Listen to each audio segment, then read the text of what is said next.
을 피해서 그랄 땅으로 내려가서 거주할 때에 생겼던 에피소드를 다루고 있습니다. 이삭은 가나안 땅에서 살고 있었는데요. 그 가나안 땅에 흉년이 들자 애굽으로 내려가려고 마음을 먹었던 것 같습니다. 그러나 그때 여호와 하나님께서 이삭에게 찾아오셨습니다. 그리고 애굽으로 내려가지 말고 가나안 땅에 머물러라 라고 말씀하셨습니다. 그 말씀은 하나님께서 그의 아버지 아브라함에게 주셨던 약속 때문인데, 그 약속을 상기시키면서 애굽으로 내려가지 말고 가나안에 머물러라 그렇게 말씀하신 겁니다.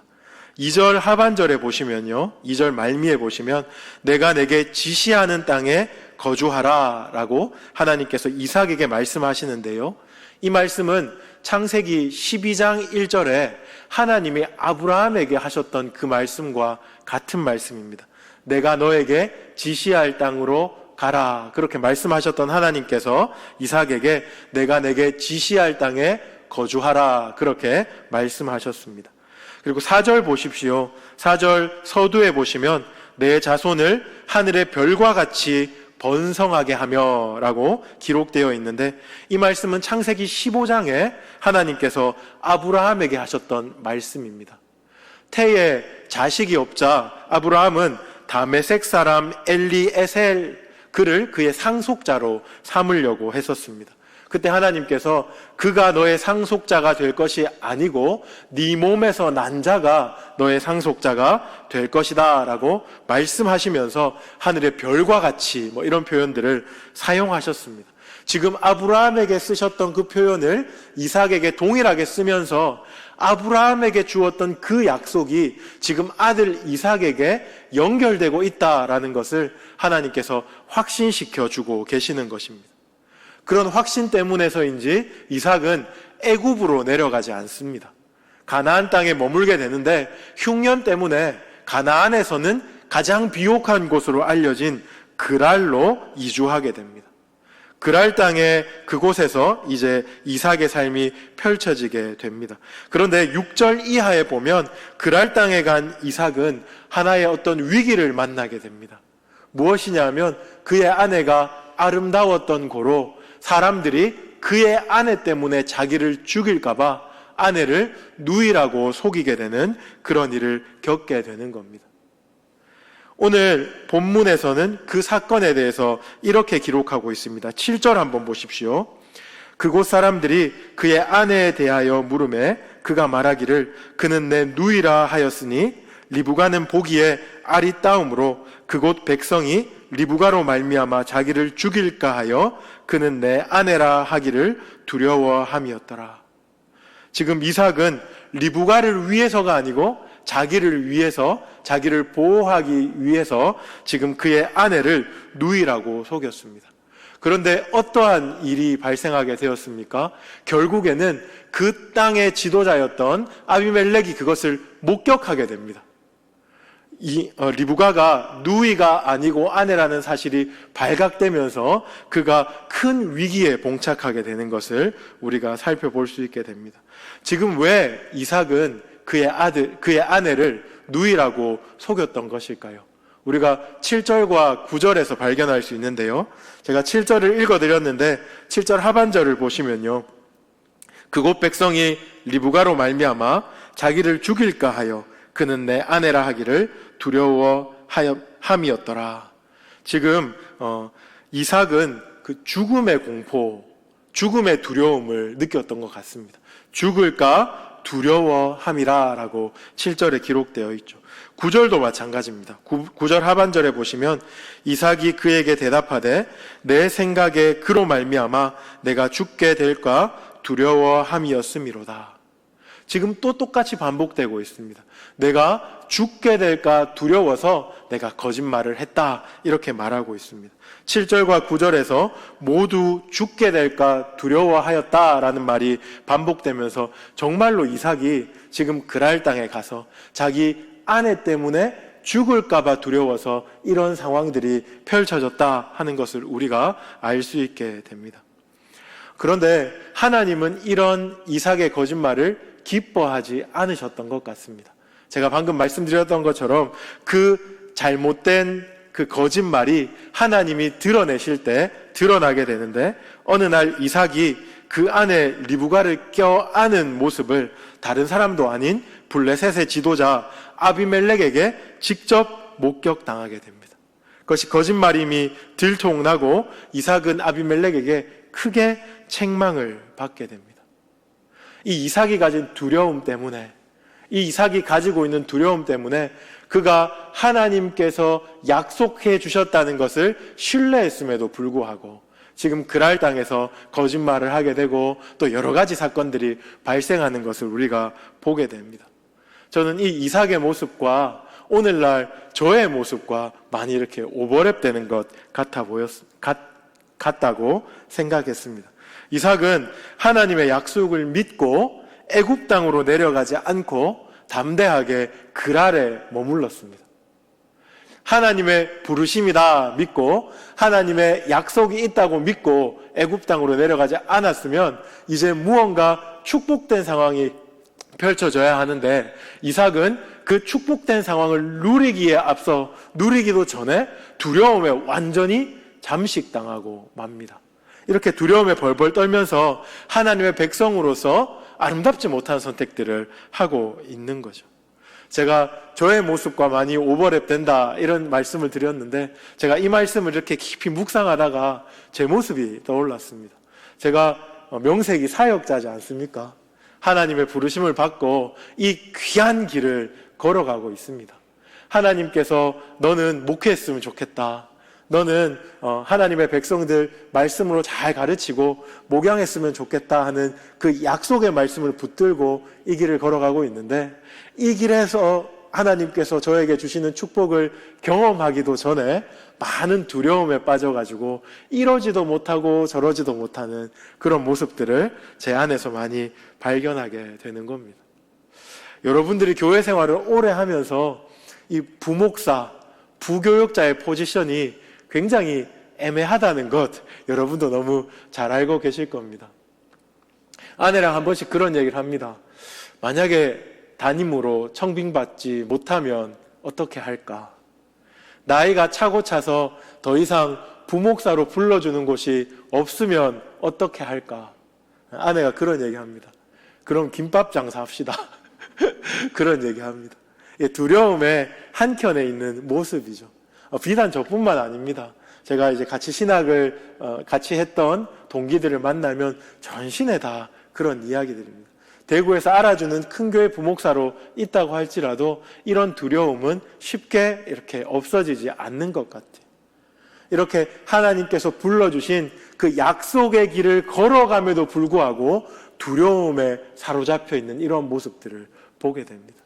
이런 얘기하면 담임 목사님은 부교육자가 두려워하는 거 그거 아무것도 아니다, 그렇게 이야기하시겠죠. 여러분은 어떻습니까? 가장으로서, 부모로서, 그리고 어른으로서 생존에 대한 두려움이 있을 겁니다. 그리고 자녀를 기르는 일에 대한 두려움이 있을 것이고, 막연한 미래에 대한 두려움이 있을 것이고, 질병과 죽음에 대한 두려움이 있을 것입니다. 성도임에도 불구하고, 하나님께서 주신 약속이 있음에도 불구하고 이렇게 우리는 두려움의 길을 걸어갑니다. 이 이삭의 두려움, 그 아내를 누이라고 속일 수밖에 없었던 그 두려움을 깊이 들여다보고, 또 우리가 가지고 있는 두려움을 깊이 들여다보고 기도할 때 우리는 이렇게 기도할 수밖에 없습니다. 하나님, 어떻게 해야 이 두려움을 극복할 수 있겠습니까? 성도로서 정말 일생을 멋지게 살아가고 싶은데, 믿음의 용장처럼 살아가고 싶은데 이 두려움이 자꾸 우리의 발목을 잡는 것 같습니다. 속된 말로 모양 빠지게 자꾸 두려워하며 하나님의 영광을 가리고 있는 것 같습니다. 하나님, 어떻게 해야 우리가 이 두려움을 극복할 수 있겠습니까? 여러분, 이렇게 기도하시지 않습니까? 제가 이렇게 기도하면서 오늘 말씀을 다시 한번 살펴보는데 5절 말씀이 눈에 다시 들어왔습니다. 5절은 아브라함에 대해서 이야기하는 말씀인데요, 이는 아브라함이 내 말을 순종하고 내 명령과 내 계명과 내 율례와 내 법도를 지켰음이라 하시니라. 지금 아브라함의 인생을 한마디로 하나님 말씀에 순종한 사람이다, 이렇게 정리하고 있습니다. 약속을 받았던 아브라함은 그 약속을 가지고 말씀에 순종하며 살아갔습니다. 그렇다면 이삭은 어떻게 살아야겠습니까? 아브라함의 약속이 그에게 전승되었다면, 아브라함의 약속이 그에게 이어졌다면 아브라함의 순종의 모습도 그에게 이어져야 마땅합니다. 아브라함이 하나님의 말씀을 철저히 순종하며 살았던 그 모습으로 살아간다면 지금 이삭이 지금 맞닥뜨리고 있는 이 두려움들 극복하고 이길 수 있지 않겠나, 그런 생각을 했습니다. 아브라함이 하나님 말씀을 얼마나 철저하게 순종했는지 오늘 말씀을 5번 다른 말로 표현하고 있죠. 내 말, 내 명령, 내 계명, 내 율례, 내 법도, 이렇게 말하고 있습니다. 다 똑같이 하나님 말씀이거든요. 이 말씀을 지킬 때에 하나님의 약속을 이어나갈 수 있는 삶을 살아갈 수 있게 될 것이다, 그렇게 오늘 본문이 우리에게 말해주고 있는 것 같았습니다. 그러면서 자연스럽게 하나님 어떻게 해야지 이 두려움을 극복하고 하나님 백성답게 영광스럽게 살아갈 수 있겠습니까? 하는 질문에 대한 해답이 생겼습니다. 무엇입니까? 내 생각이 아니라 하나님의 말씀대로 살아가면 된다. 아주 단순하지만 명료한 진리죠. 내 생각이 아니라 하나님의 말씀대로 살아가면 된다. 여러분 믿으십니까? 아멘. 왜 내 생각이 아닙니까? 왜 내 생각은 틀렸습니까? 제가 청년 시절에 정말 저를 가르쳐 주던 목사님에게 늘 물었습니다. 내 생각도 맞을 수도 있잖아요. 내가 좋아하는 걸 하나님이 좋아하실 수 있잖아요. 내가 선택한 걸 하나님도 옳다고 말할 수 있잖아요. 그런데 왜 자꾸 성경은 내 생각이 틀렸다고 말합니까? 그렇게 물었을 때 대부분 거의 99% 네 생각이 틀렸다, 이렇게 말하면서 3가지 이야기를 해주셨습니다. 내 생각이 왜 틀렸습니까? 내 생각이 왜 틀릴 가능성이 높습니까? 왜냐하면 첫 번째로 내가 죄인이기 때문에 그렇습니다. 내 마음 중심에 죄가 도사리고 있는데 그 죄의 특징, 우리가 너무 잘 아는 것처럼 자기중심성과 이기성이지 않습니까? 나를 위해서 상황을 객관적으로 봐낼 수 없죠. 정말 내중심적으로 내 생각을 이어나갈 때 내 생각이 과연 맞겠습니까? 내 생각은 틀릴 수밖에 없는 것이 내가 죄인이기 때문이다 하는 거 여러분 기억하시면 좋겠습니다. 둘째로는 내가 살고 있는 이 세상, 우리가 살고 있는 이 세상이 죄악된 세상이기 때문입니다. 우리가 죄악된 세상에서 태어납니다.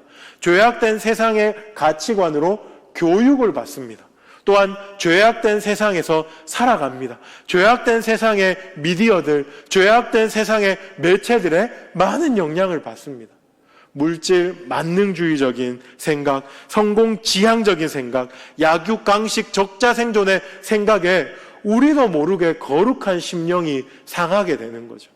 자꾸 우리의 생각의 기준이 세상의 기준을 따라가게 되는 겁니다. 하나님 말씀이면 됩니다 라고 말하면서 뒤로는 그래도 요만큼은 돼야지, 이런 생각들 자꾸만 하게 되죠.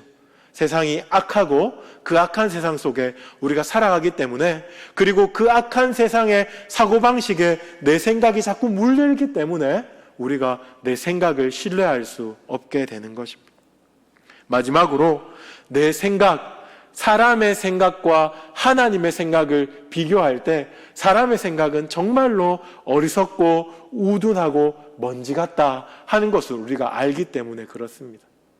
사람이 아무리 지혜로워도 하나님의 지혜 앞에서는 우매하고 어리석을 수밖에 없습니다. 그렇기 때문에 내 생각을 쫓아 살아간다는 것은 어리석은 선택이 되는 겁니다. 죄인이기 때문에, 죄악된 세상에 살아가기 때문에 하나님의 생각과 내 생각을 비교했을 때 내 생각은 너무나 우매하기 때문에 내 생각이 아니라 우리는 하나님의 말씀을 기준으로 살아가야 합니다. 두려움의 상황이 몰렸을 때요, 어떤 어려운 문제가 우리에게 닥쳤을 때요, 우리는 잠시 멈추고 지금 이 상황에서 하나님이라면 무엇이라고 말씀하실까? 내 생각이 아니고, 다급하고 조급한 내 생각이 아니고 하나님은 어떻게 생각하실까를 우리는 고민해야 합니다.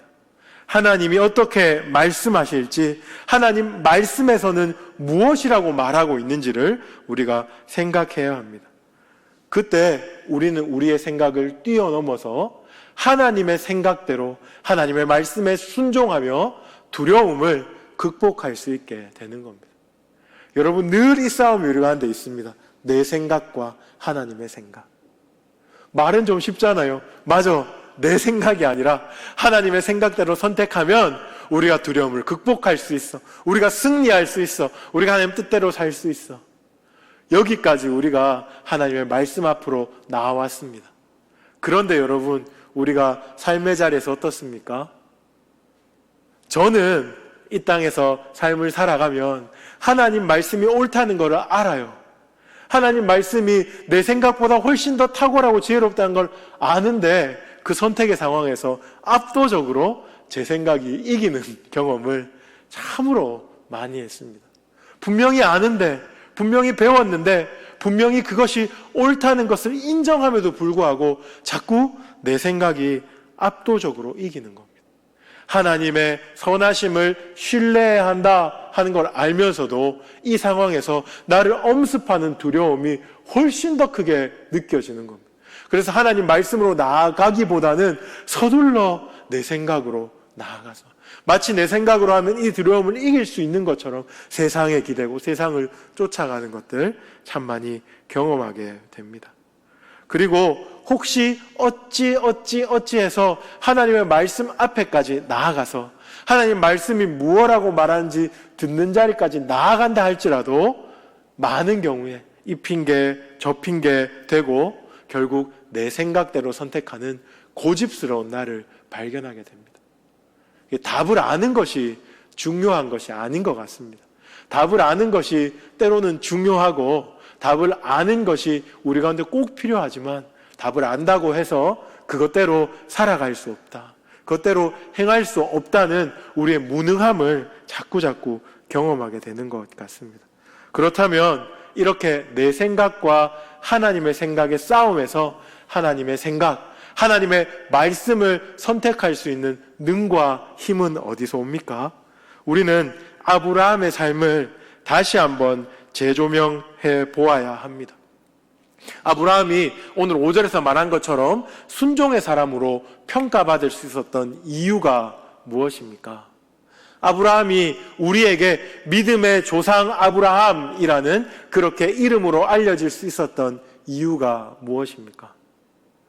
아주 단순하고 아주 그냥 너무 당연한 해답 같지만 하나님의 은혜 때문에 그랬습니다. 하나님의 은혜. 사실은 이렇게 말할 수 있습니다. 아브라함이 하나님의 말씀을 붙들었다 이렇게 말하기보다는 하나님의 말씀이 아브라함을 붙들었다 이렇게 말하는 것이 더 옳겠습니다. 어떻게 그렇게 말할 수 있겠습니까? 지금 이삭이 그랄로 넘어가서 자신의 아내를 누이라고 말했는데 누가 또 이랬어요? 아브라함, 믿음의 조상이라고 하고 말씀을 순종했던 사람이라고 했던 그 아브라함이 2번이나 그러한 잘못을, 그러한 거짓말을 했었습니다. 그렇게 보면 아브라함을 철저하게 순종했던 사람, 말씀을 막 끝까지 붙들었던 사람이라 이렇게 평가할 수는 없는 겁니다. 오히려 하나님의 은혜가, 하나님의 말씀이 아브라함을 붙들었고 마침내 그를 하나님의 사람으로, 믿음의 조상으로, 순종의 사람으로 인정해 주셨다 이렇게 말하는 것이 오히려 말씀을 더 잘 해석하는 거라고 저는 생각합니다. 아브라함이 하나님의 말씀을 붙들었기 때문이 아니라 하나님의 말씀이 아브라함을 붙들었기 때문에, 아브라함은 하나님의 말씀에 붙들림받은 인생을 살았기 때문에 그는 일평생 하나님의 말씀에 순종한 사람이라는 영예를 얻을 수 있었다 하는 겁니다. 제가 하나님의 은혜 찾기라는 어떤 소제목으로 계속 이제 수요 예배를 진행하고 있잖아요. 오늘도 우리가 이 본문에서 하나님의 은혜를 발견하였습니다. 아브라함이 하나님 말씀을 붙든 것이 아니고 하나님 말씀이 아브라함을 붙들었다. 하나님 은혜 때문이었다. 이렇게 결론을 내렸는데, 이렇게 결론을 내리고 나면 한편으로는 좀 김이 새고 맥이 빠질 때가 있습니다. 모든 것이 하나님의 은혜입니다 라고 말하면 우리가 그러면 나는 어떻게 해야 되지? 그런 생각. 나는 지금 잘 못하고 있는데, 나는 지금 잘 못 살고 있는데 그래도 괜찮나? 내가 노력할 것은 없나? 하나님이 선택해서 하나님이 힘주시고 하나님이 순종할 수 있도록 도와주신 그 사람은 그 누구든지 어떤 상황이든지 순종의 사람이 되고, 하나님께서 선택하지 않으셨고 하나님께서 축복하지 않으셨고 하나님 붙들지 않으시면 암만 노력해도 순종의 사람은커녕 불순종의 사람만 된다는 결론이면 참으로 허무하고 허탄하지 않은가, 이런 생각들 우리가 할 수 있겠습니다. 이것은 큰 오해입니다. 우리가 너무나 잘 아는 것처럼 우리가 이러한 오해에서 벗어나기 위해서는 아브라함 말고 한 분을 우리가 더 살펴보아야 하는데, 그분은 바로 우리 주 예수님이십니다. 하나님의 말씀에 붙들린 사람, 하나님의 말씀에 붙들린 인생이라고 할 때 우리 주 예수님을 빼놓고는 우리가 말할 수가 없죠. 그의 일생이 하나님의 말씀에 붙들려서 살았던 분입니다. 하나님의 영이 그와 함께 하셨고, 말씀이 가라고 하면 가셨고, 말씀이 서라고 하면 서셨던 그런 분이 우리 주 예수님입니다. 예수님은 말씀에 붙들린 삶을 사셨는데, 그 말씀의 핵심 자리에 무엇이 있었느냐, 그것을 보면 우리가 하나님 은혜를 어떻게 이해해야 되는지 실마리가 잡힙니다. 그 핵심 자리에 무엇이 있었습니까? 예수님은 말씀에 붙들린 사람인 동시에 말씀을 그 무엇보다 사랑했던 분입니다. 우리가 그냥 일반화시켜서 말씀에 붙들린 모든 사람은 그 무엇보다도 말씀을 사랑했다, 이렇게 말할 수 있습니다. 예수님의 일생을 살펴보십시오. 중요한 결정을 할 때 언제나 하나님 앞에 머물며 하나님 말씀에 귀를 기울였습니다. 하나님 말씀을 청종하지 않고서는 절대로 예수님께서는 선택하고 결정하지 않으셨던 것을 우리가 알 수 있습니다. 그 클라이막스에 무엇이 있습니까? 그 클라이막스에 겟세마네 사건이 있습니다. 우리가 두려움에 대한 이야기를 하잖아요. 이삭이 느꼈던 그 두려움, 죽을까봐 아내를 루이라고 속였던 그 두려움과 예수님이 겟세마네에서 느꼈을 그 두려움을 객관적으로 비교하면 어떤 두려움이 훨씬 더 컸겠습니까? 예수님이 겟세마네에서 느꼈을 그 두려움이 훨씬 더 컸을 거라고 우리는 그렇게 결론을 내릴 수 있습니다. 하나님의 아들이 그가 죄의 덩어리가 되어서 십자가에서 죽으시는 그 사건을 앞두고 있었습니다. 하나님과 한 번도 분리를 경험하지 않으셨던 분이 하나님이 철저히 외면하는 그 상황에서 인류의 죄를 지고 대신하여서 어린 양으로 죽으시는 그 죽음 앞에 있는 그 두려움 앞에 예수님은 무엇 하셨습니까? 이렇게 반복적으로 기도하셨습니다. 아버지, 내 원대로 하지 마시고 하나님의 뜻대로 하옵소서. 아버지, 내 원대로 하지 마시고 하나님의 뜻대로 하시옵소서. 우리가 지금 무엇을 비교하고 있습니까? 내 생각과 하나님의 생각을 비교하고 있지 않습니까? 그 역사적인 클라이막스의 순간에서, 정말로 일평생 단 한 번도 경험해보지 못한 그 두려움의 순간에서 예수님은 하나님 말씀을 선택하고 있습니다. 하나님 말씀을 사랑했기 때문에 그렇습니다. 내 원대로가 아니고 아버지의 뜻대로 되는 것이 옳다고 믿었기 때문에, 이것이 하나님 말씀에 붙들린 자의 모습입니다. 하나님 말씀에 붙들린 자는 하나님 앞에서 그 하나님 말씀을 사랑하고 하나님 말씀을 그 무엇보다도 소중히 여긴다 하는 겁니다. 예수님께서 겟세마네에서 기도했던 것을 마틴 루터는 씨름에 비유를 했거든요. 제가 한 번씩 소개해드리지만, 저는 그 씨름에 이름을 붙이자면 하나님 말씀을 붙드는 씨름이 아니라 하나님 말씀에 붙들림 바 되기 위한 씨름이다, 이렇게 말하고 싶습니다. 이 뉘앙스의 차이를 여러분들이 한번 생각해 보셨으면 좋겠습니다. 내가 하나님 말씀을 붙들려고 씨름하는 것은 그 힘이 나에게 있습니다. 그런데 하나님 말씀에 붙들리기 위한 씨름은 하나님께 전적으로 의지하고 하나님께 전적으로 의지하고 하나님 말씀, 하나님 능력을 사모하고 그것들을 인정하는 그 씨름입니다. 예수님은 지금 겟세마네에서 하나님 말씀에 붙들리기 위한 씨름을 하고 있는 것입니다. 결론적으로 우리는 하나님 말씀에 붙들려야 하나님 말씀에 순종할 수 있습니다. 이 모든 것은 하나님의 은혜로 되는 일입니다. 하지만 그 은혜 안에서 하나님 우리에게 요청하고 요구하시는 것이 있는데, 아니요, 자연스럽게 그렇게 되어지도록 하나님께서 인도하시는 것이 있는데, 그 무엇보다 우리는 하나님 말씀을 사랑하는 자리로 나아가야 합니다. 내 생각보다 하나님의 생각을 더 중요하게 여기는 것, 그리고 하나님 뜻대로 살기 위하여 씨름하는 것, 이렇게 할 때 우리가 하나님의 말씀에 붙들림 바 되어서 두려움을 이기고 승리할 수 있을 줄 믿습니다.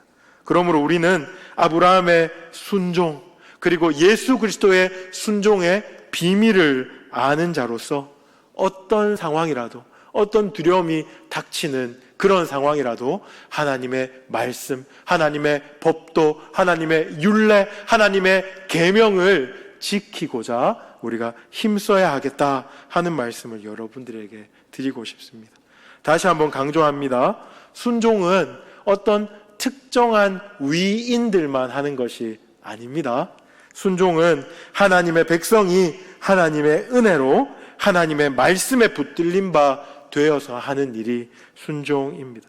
그러므로 쓰러지고 넘어지고 실수하고 자빠지고 때로는 포기하고 싶고 때로는 힘에 부치는 그러한 경험들을 할지라도 우리가 하나님 말씀 사랑하기를 포기하지 않고 예수 그리스도 그리하셨던 것처럼 땀방울이 핏방울이 되는 것처럼 하나님, 내가 하나님의 말씀에 붙들림 바 되는 인생 되게 도와주옵소서 하고 기도할 수 있는 우리들이 되었으면 좋겠습니다. 말씀 마무리하면서 제가 시편 말씀 하나 소개해 드리고 싶은데요, 107편 19절로 20절입니다. 제가 한번 여러분에게 소개해 드렸던 말씀이기도 한데 제가 한번 다시 읽어 드리겠습니다. 자막이 준비되어 있을 텐데요, 19절입니다. 이에 그들이 그들의 고통 때문에 여호와께 부르짖음에 그가 그들의 고통에서 그들을 구원하시되, 20절, 그가 그의 말씀을 보내어 그들을 고치시고 위험한 지경에서 건지시는도다. 여러분, 이 말씀을 꼭 기억하시면 좋겠습니다. 우리가 환난 때문에, 죄악 때문에 신음할 때 그분께서 그분의 말씀을 보내어 우리를 고치시고 위경에서 건지신답니다. 오늘도 모쪼록 하나님의 말씀에 붙들림 받은 인생 되기를 사모하고 그 무엇보다 하나님 말씀을 사랑함으로 이 두려움을 극복하고 하나님의 길을 걸어감에 있어 승리하는 인생 되기를 주님의 이름으로 축복합니다. 제가 한번 기도하겠습니다. 하나님